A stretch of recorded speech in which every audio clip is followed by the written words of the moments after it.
New England has given the world so many marvelous pianists, and we have one of the greatest with us. He's the former chair of the piano department at the Berklee College of Music in Boston, Paul Schmeling.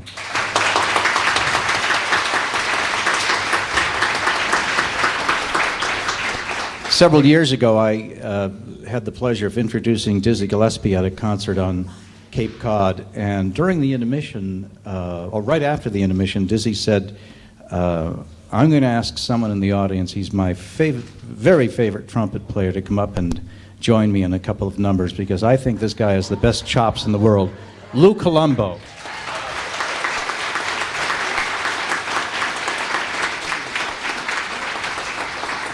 And someone, in addition to being a magnificent person and a great drummer, someone who, along with his sister Pam and his mother Rose, have shared the talent and genius of Dick Johnson with the rest of the world, Gary Johnson.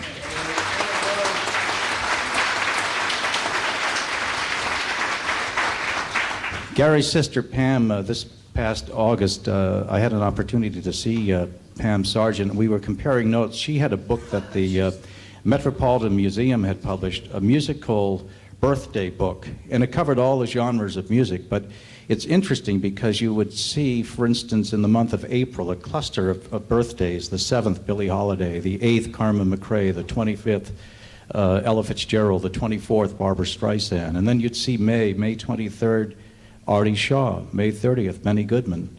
Well, in the month of December, just the short list: Ira Gershwin, Dave Brubeck, Sammy Davis, Frank Sinatra, Anita O'Day, Chet Baker, Cab Calloway, Bunk Johnson, Earl Father Hines. And to that list, we add the name of our guest of honor tonight, Dick Johnson.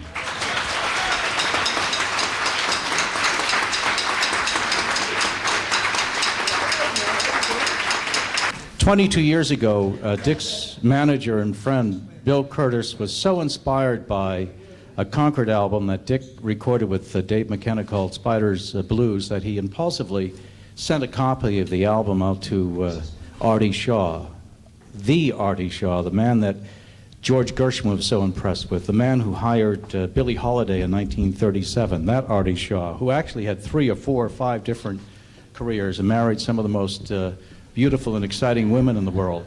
The legendary Artie Shaw, who is still alive and well and has an incredibly fertile imagination and mind. Well, Bill sent the album out to Artie Shaw, and actually 22 years ago this month, on December 18th, Artie Shaw sat down with pen and wrote, "Dear Bill Curtis, thanks for the record. I listened to it last night. You wanted to know what I think of Dick Johnson's clarinet playing. Okay. As of this time, he's the best I've ever heard, bar nobody. And you can quote me on that anytime, anywhere."